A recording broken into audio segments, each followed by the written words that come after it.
Southwest has an open seating policy. Once you're on board, you may select any available seats you like.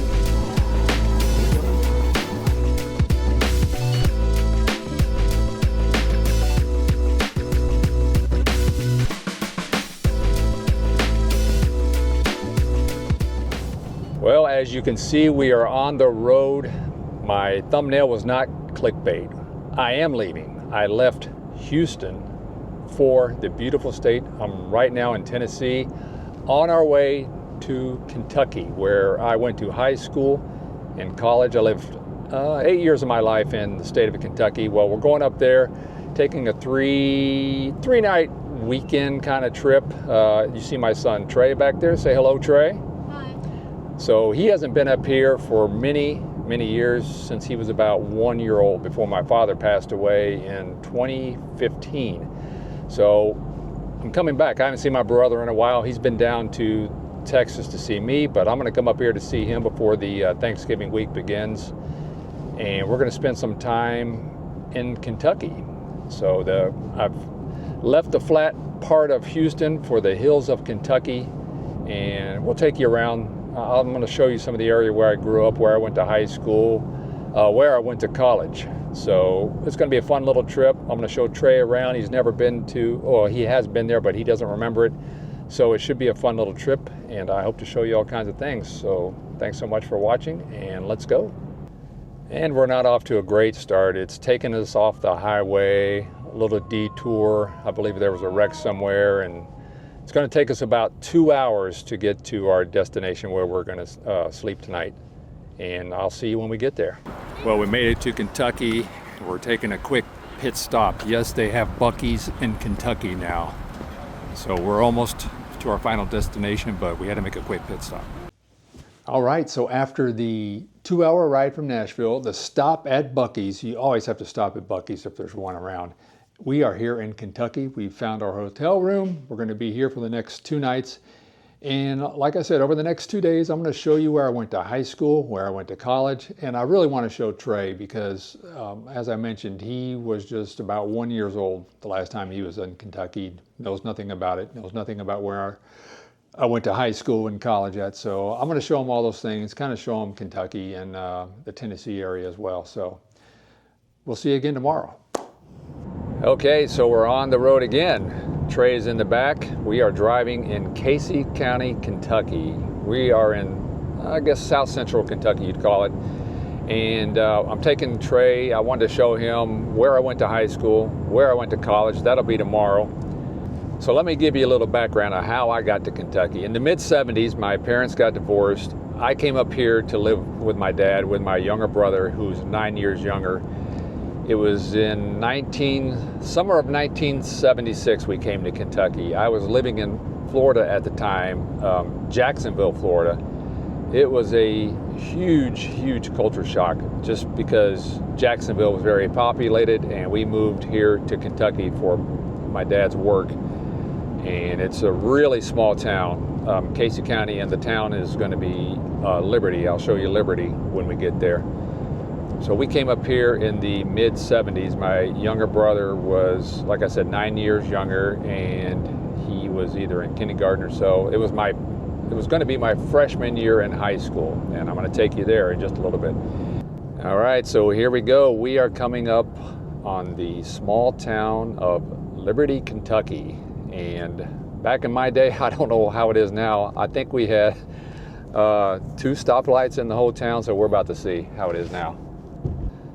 So this is called the 127 bypass. I think it's got another name, but this strip right here, and see Trey's in the back, so he's learning a few things or two now. Back in the day when I was in high school, when I got my car, this was the thing. Of course, gas prices back in the late 70s were obviously very low, but back in the day, we would drive through town when we were in high school, Fridays, Saturday nights, and we would cruise. We would just get in the car like this, drive down the highway. Good times, good times. I mean, looking at this strip here, there's just not a lot has changed. I noticed a new drugstore back there is CVS, but so much of this place hasn't changed. There's a Pizza Hut over here. I remember that. Wow. Okay, here's our second set of stoplights. I actually think this part might be new. I don't remember these stoplights before here. So maybe they have three sets of stoplights now. So now we're going to go through the downtown area. The downtown area is very, very small, little town square. But that reminds me of another interesting story. So before my freshman year of high school, I was walking down the street. I had just moved here, or we had just moved here. I was walking down the street, walking down the sidewalk. A guy pulls over in a parking lot, and I still remember it was right up here. It's going to be up here on the left. I don't remember the exact parking lot, but I remember where I was. A guy pulls over in the parking lot, and I was pretty tall at the time, probably near 6 foot, and I was going to be a freshman in high school. It was right up here on the left. He pulls over and says, "Hey, do you play basketball?" And I just kind of looked at him, and I said, "Yeah, a little bit." Well, anyway, he was the high school basketball coach, and he's like, "Oh, well, come talk to me when school starts." And I actually did try out for the basketball team, and I was terrible. I can't remember. I think I might have tried out for the basketball team, but in all honesty, I was terrible. I didn't play basketball growing up in Florida. I played baseball. But I did make the basketball team as a manager. And what do managers do? They do all the grunt work, wash the uniforms and all that kind of stuff. But get this, my senior year, I did make the high school team. I didn't play hardly at all. I played in a few games, but I did make the real team. So there you go. I stuck with it. Oh, another little story. This is where the courthouse is, the detention center, all that. One year, I got in a little bit of trouble. I thought it would be funny, and there's the town square, the city hall, I guess, or whatever you call it. I thought it'd be funny one Halloween to throw eggs at a car, me and a friend. Well, guess what? I hit a car with an egg on Halloween night. Guess what happened next? Oh yeah, I was brought down here to the Casey County Detention Center. Fortunately, all I got was a good talking to from the sheriff or deputy or somebody.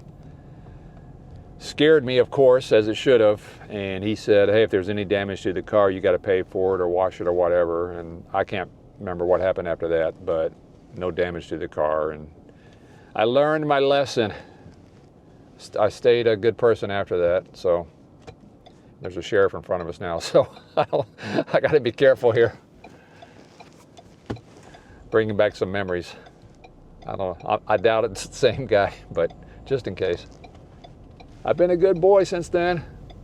So I'm telling you all these things as I'm trying to tell my son behind us here. He's learning a little bit more about me, and like I told you I don't know, one of my earlier videos, that I'm doing a lot of this for my legacy. I want to tell these stories and get these stories out here for my son and for future generations that might come across my YouTube channel. And as I mentioned before, I think that's a huge reason for people my age or whatever age, just to leave your legacy on YouTube, to use YouTube for that. So now we're going to go to my high school. I'm going to take you there, and then we'll even get out of the car there and I'll show you around. All right, we're going to turn in here, and I see one change already. There's a football field to the right. It used to be on the left side. So let's make a slow turn here around the high school. And I haven't been here in forever. There you go. Look at that. Look at that. She's a beauty. 2 stories. And over here to the straight ahead, that's the gym. That's where I sat on the bench as a basketball player. So I just stepped out of the car. Quick little glance at the high school. So this is it. From 1976 to 1980. Casey County High School. One of the great things about high school that came out of it for me was when we had career day and someone from a local radio station here in this small town came and talked to us and said, hey, if you ever want to come visit. And we visited this local DJ, and one thing led to another, and me and another good friend of mine, we both got jobs at the radio station in high school playing music. And that was really the beginning of my broadcast career when I eventually ended up in television. So I'm going to take you somewhere right now to show you what I'm talking about. So speaking of the radio station, here it is. This is the radio station where I got my career in broadcasting started, as you can see right here. I'll pull in here real quick. I don't even know if anyone's there, but it's called a WKDO. I'm just going to circle around real quick. This is actually the second location. The first one is no longer there, and they moved up on top of this hill, and that's it. That's a radio station right there, and that's where it all started for me in terms of broadcasting, right back there. Well, there you have it. That's pretty much all you're going to see here in Liberty, Kentucky, where I went to high school, the strip we cruised, the radio station. That's pretty much it. Did you enjoy the tour, Trey? Yes. Trey says he enjoyed the tour. It's probably getting kind of bored. So we're going to hit the road. We're going back. And then tomorrow, I'm going to show you and I'm going to show Trey where I went to college. Here we are. We're back on the road again today. It's a lot sunnier today, a much nicer day today. And we are in the city of Bowling Green, Kentucky. And I'm going to turn this around. I don't know if you can see it, but we're going to show you here in just a second. Way over there to the, let me point over there. See that little tower way over there? That was my dorm in college. 27 stories high, I think it is. Let's go check it out. We are in Bowling Green, Kentucky, where I went to college at Western Kentucky University. So there it is, Pierce Ford Towers, sitting over my shoulder. Was a student there 40 years ago. That's kind of hard to believe. I was in that dorm for 2 years and then moved to another dorm for 2 years, and that dorm is no longer there, my understanding. All right, so we're walking around the campus. I mean, it's been probably 40 years since I've actually been on part of this campus. Trey's here, giving him a few lessons, telling him the old stories. Probably has no interest whatsoever, but he's going to hear them. Right, Trey? Yeah. So anyway, there's the old dorm, Pierce Ford Towers. And there's not a lot of people on campus today. It's probably their Thanksgiving break, I would assume. But so it's pretty vacant. So perfect time to get out and walk around and just see the sights. All right, we're still walking up the outside of the campus now. Over here is the football field. When I went to school here, there was only one side. It's kind of weird, but only that side you see there. They've since added another side over here. So we're coming up to the basketball arena, the E.A. Diddle Arena, where I used to come here and watch a lot of college basketball games. This is E.A. Diddle, and this arena was named after him, obviously, and he's waving a towel. That was his thing. He would wave a red towel, and that tradition continues where people bring red towels to the game and wave them at all the sporting events. Well, there you have it. That's been a look at my college campus. Just a quick look. I wanted to give Trey his second view of the campus. He was probably about 8 or 9 months old before. Do you remember that? No. He doesn't remember any of that. Did you have a good time? Mm-hmm. So he kind of liked it. We had some fun walking around the campus. It was a great day, and that's going to wrap up this video. Once again, I wanted to show you guys some of my past, and again, talking about legacy and how important YouTube can be for leaving your legacy for the kiddos like this and other people. So there you go. Thanks for watching.